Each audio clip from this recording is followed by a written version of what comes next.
Olá, espero que esteja tudo bem com você. Vamos iniciar o estudo de hoje, que é composto pela leitura do Evangelho, uma breve história e comentários. Após a apresentação do tema, você poderá receber os benefícios da assistência espiritual. Procure se manter em um ambiente tranquilo e acompanhe os vídeos seguintes para que os anjos da guarda possam aplicar o passe espiritual e fluidificar a sua água. Hoje nós vamos conversar sobre o capítulo 25, o item 1 do Evangelho segundo o Espiritismo, Ajuda-te e o céu te ajudará. E diz assim: Pedi e se vos dará, buscai e achareis, batei à porta e se vos abrirá. Porquanto quem pede recebe, e quem procura acha, e aquele que bata à porta abrir-se-á. Qual o homem dentre vós que dá uma pedra ao filho que lhe pede pão? Ou, se pedir um peixe, dar-lhe-á uma serpente?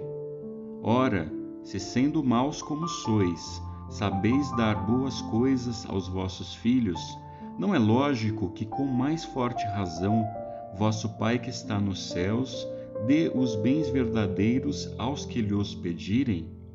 Esta passagem está no Evangelho de Mateus, capítulo 7, de versículos 7 a 11.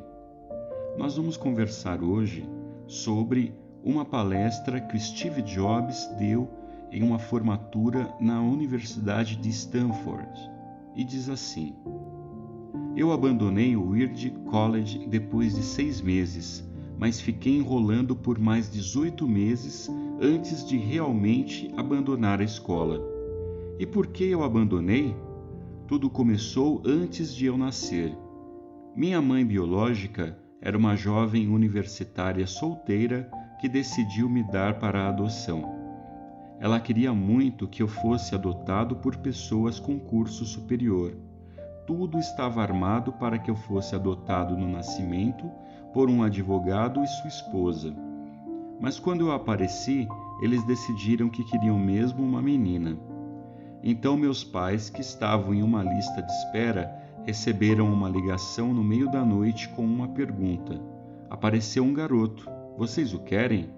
Eles disseram, é claro. Minha mãe biológica descobriu mais tarde que a minha mãe nunca tinha se formado na faculdade e que meu pai nunca tinha completado o ensino médio. Ela se recusou a assinar os papéis da adoção. Ela só aceitou meses mais tarde, quando os meus pais prometeram que algum dia eu iria para a faculdade. E 17 anos mais tarde eu fui para a faculdade, mas inocentemente escolhi uma faculdade que era quase tão cara quanto Stanford. E todas as economias dos meus pais, que eram da classe trabalhadora, estavam sendo usados para pagar as mensalidades. Depois de 6 meses, eu não podia ver valor naquilo. Eu não tinha ideia do que queria fazer na minha vida, e menos ideia ainda de como a universidade poderia me ajudar naquela escolha. E lá estava eu, gastando todo o dinheiro que meus pais tinham juntado durante toda a vida. E então decidi largar e acreditar que tudo ficaria ok. Foi muito assustador naquela época, mas olhando para trás, foi uma das melhores decisões que já fiz. No minuto em que larguei, eu pude parar de assistir às matérias obrigatórias que não me interessavam e comecei a frequentar aquelas que pareciam interessantes. Não foi tudo assim romântico. Eu não tinha um quarto no dormitório e por isso eu dormia no chão do quarto de amigos. Eu recolhia garrafas de Coca-Cola para ganhar 5 centavos, com as quais eu comprava comida. Eu andava 11 quilômetros pela cidade todo domingo à noite para ter uma boa refeição no templo Hare Krishna. Eu amava aquilo. Muito do que descobri naquela época, guiado pela minha curiosidade e intuição, mostrou-se mais tarde ser de uma importância sem preço. Vou dar um exemplo. O Reed College oferecia naquela época a melhor formação de caligrafia do país. Em todo o campus, cada pôster e cada etiqueta de gaveta eram escritas com uma bela letra de mão. Como eu tinha largado o curso e não precisava frequentar as aulas normais, decidi assistir às aulas de caligrafia. Aprendi sobre fontes com serifa ou sem serifa, sobre variar a quantidade de espaço entre diferentes combinações de letras, sobre o que torna uma tipografia boa. Aquilo era bonito, histórico e artisticamente sutil, de uma maneira que a ciência não pode entender. E eu achei aquilo tudo fascinante. Nada daquilo tinha qualquer aplicação prática para a minha vida.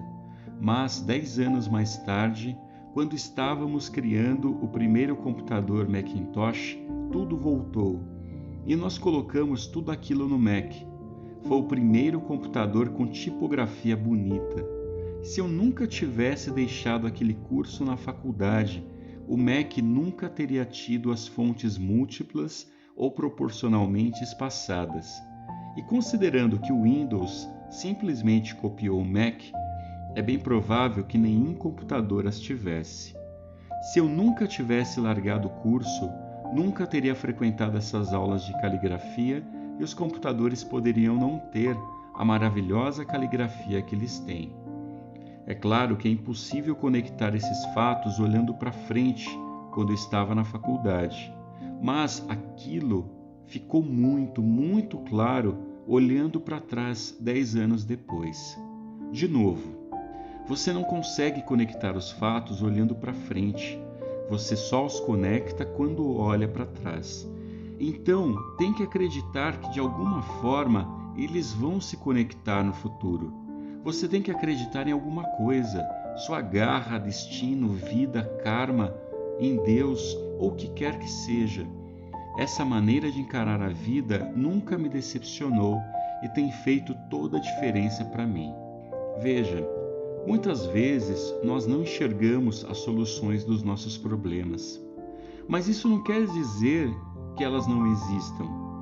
Quando tudo parecer impossível ou muito difícil, faça a sua parte, confie em Deus e em si mesmo. Muita paz.